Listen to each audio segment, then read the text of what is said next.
കേരളത്തിലെ പ്രശസ്തമായ ക്രിസ്ത്യൻ തീർത്ഥാടന കേന്ദ്രങ്ങളിൽ ഒന്നായ പരുമലപ്പള്ളി ഏറെ പ്രശസ്തമായത് പരിശുദ്ധ പരുമലപ്പള്ളി തിരുമേനിയുടെ പേരിലാണ്. കേരളത്തിലെ യാക്കോബ ഓർത്തഡോക്സ് ക്രൈസ്തവർ ഒരുപോലെ വണങ്ങുന്ന പരിശുദ്ധ പരുമലപ്പള്ളി തിരുമേനി ആത്മീയത കൊണ്ടും വിശുദ്ധി കൊണ്ടും തപ അനുഷ്ഠാനങ്ങൾ കൊണ്ടും മലങ്കര ഓർത്തഡോക്സ് സഭയിലെ മെത്രാപ്പൊലീത്ത ഗീവർഗീസ് മാർ ഗ്രിഗോറിയോസ് എന്ന പരുമല കൊച്ചു തിരുമേനി അദ്ദേഹത്തിന്റെ 123-ാം ഓർമ്മ പെരുന്നാളാണ് ഇന്ന് നടന്നുകൊണ്ടിരിക്കുന്നത്.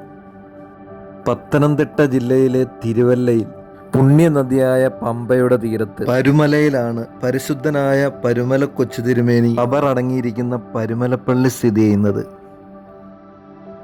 20-ാം നൂറ്റാണ്ടിന്റെ തുടക്കത്തിൽ കേരളത്തിലെ പമ്പാ നദിയുടെ തീരത്തുള്ള ഒരു പ്രേത ദ്വീപ്, ആ ഒറ്റപ്പെട്ട ദ്വീപിൽ താമസിച്ചിരുന്ന പരുമല കൊച്ചു തിരുമേനി എന്ന വിശുദ്ധനായ മനുഷ്യൻ നാം ഇന്ന് കാണുന്ന പരുമലയെ സമ്പൽ സമൃദ്ധിയുടെയും ഐശ്വര്യത്തിന്റെയും ഈറ്റില്യമാക്കി മാറ്റിയത്. കൂടാതെ ലോകത്തിൽ തന്നെ ഈ ചെറു ഗ്രാമത്തെ പ്രഖ്യാപിത തീർത്ഥാടന കേന്ദ്രമാക്കി മാറ്റിയത് പരുമല കൊച്ചു തിരുമേനിയാണ്. പരുമല തിരുമേനിയുടെ 123-ാം ഓർമ്മ പെരുന്നാൾ ഇതിനോടനുബന്ധിച്ചിട്ടുള്ള തീർത്ഥാടന പദയാത്ര സംഘങ്ങളാണ് ഈ വരുന്നത്.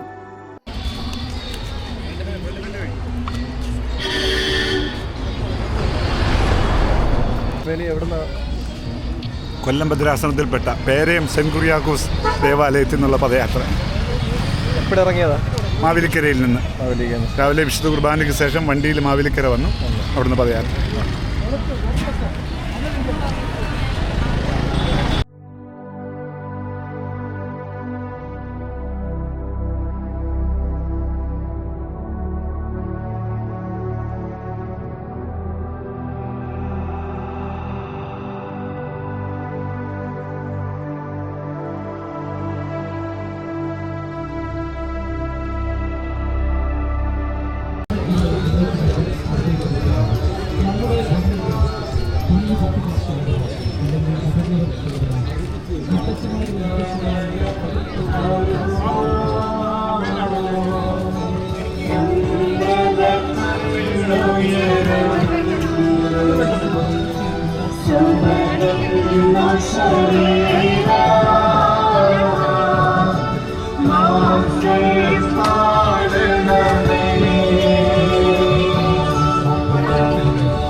പരിശുദ്ധനായ പരുമല തിരുമേനിയുടെ ഓർമ്മ വളരെ ഗംഭീരമായി, വളരെ വിശുദ്ധമായി മലങ്കര മുഴുവൻ കൊണ്ടാടുകയാണ്.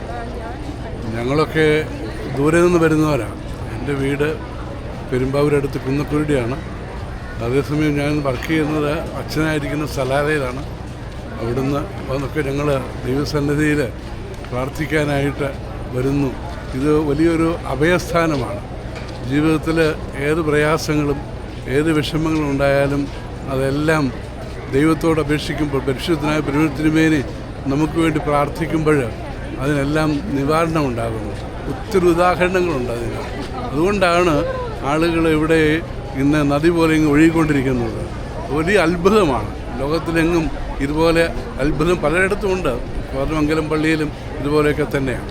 പരിശുദ്ധ തിരുമേനിയുടെ കബറിങ്കിൽ ഇതുപോലെ അത്ഭുതമുണ്ട്. അതുപോലെ വളരെ അത്ഭുതങ്ങൾ നടക്കുന്ന സ്ഥലമാണ് പരുമല തിരുമേനിയുടെ കബറുടെ ഈ പള്ളിയും ഈ ക്യാമ്പസും. അത് ദൈവത്തിൻ്റെ അനുഗ്രഹമാണ്. സർവശക്തനായ ദൈവം സഭയ്ക്ക് തന്ന ഒരു ദാനമാണ് പരിശുദ്ധനായ പരുമല തിരുമേനി. ദൈവം അനുഗ്രഹിക്കട്ടെ.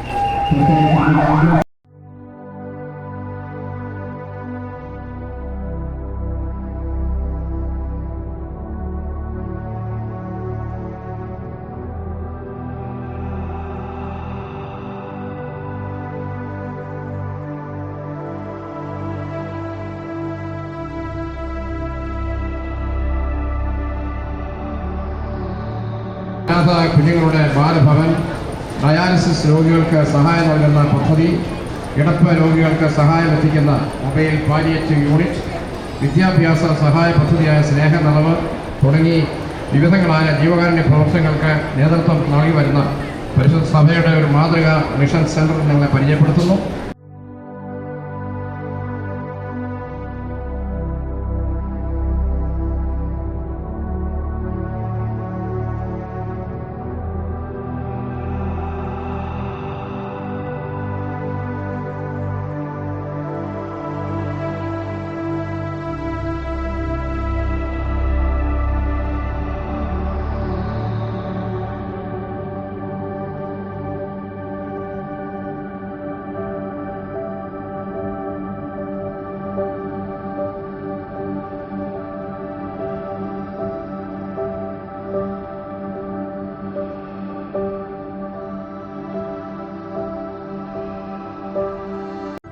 പരുമല തിരുമേനി 1947 വിശുദ്ധനായി പ്രഖ്യാപിച്ച ആദ്യ ഇന്ത്യൻ വംശം. 1848 ജൂൺ 15 കൊച്ചിക്കടുത്തുള്ള മുളന്തുരുത്തിയിലെ ചത്തുരുത്തി വീട്ടിലെ പള്ളത്തേട്ട് കുടുംബത്തിലാണ് ഗീവർഗീസ് ജനിച്ചത്.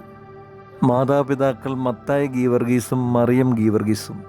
ഗീവർഗീസിനെ കൊച്ചൈ പോര എന്നാണ് വിളിച്ചിരുന്നത്. ഗീവർഗീസിനെ കൂടാതെ 2 സഹോദരന്മാരും 2 സഹോദരിമാരും ഉണ്ടായിരുന്നു. കുര്യൻ എലി മറിയം വർക്കി. ഏറ്റവും ഇളയവനായിരുന്നു ഗീവർഗീസ്. ചെറിയ കുട്ടിയായിരുന്നപ്പോൾ തന്നെ അമ്മ മരിച്ചു. മൂത്ത സഹോദരി മറിയത്തിൻ്റെ സ്നേഹ പരിചരണത്തിലായിരുന്നു അദ്ദേഹം വളർന്നത്. വളരെ ചെറുപ്പത്തിൽ തന്നെ ഗീവർഗീസ് ആത്മീയ കാര്യങ്ങളിൽ താല്പര്യം പ്രകടിപ്പിച്ചിരുന്നു. അദ്ദേഹത്തിൻ്റെ ഭക്തി, വിനയം, പരമ്പരാഗത സുറിയാനി ഗാനങ്ങൾ ആലപിക്കാനുള്ള കഴിവ്, ഇതൊക്കെ അദ്ദേഹത്തിൻ്റെ അമ്മാവനായ ഗീവർഗീസ് മൽപ്പാൻ്റെ ശ്രദ്ധയിൽപ്പെട്ടു. ഫാദർ ഗീവർഗീസ് മൽപ്പാൻ തൻ്റെ അനന്തരവനെ ഒരു പുരോഹിതനായി വളർത്താൻ അമ്മാവൻ ആഗ്രഹിച്ചു. പിന്നീട് അമ്മാവനോടൊപ്പം അദ്ദേഹം പരിശീലനം തുടർന്നു.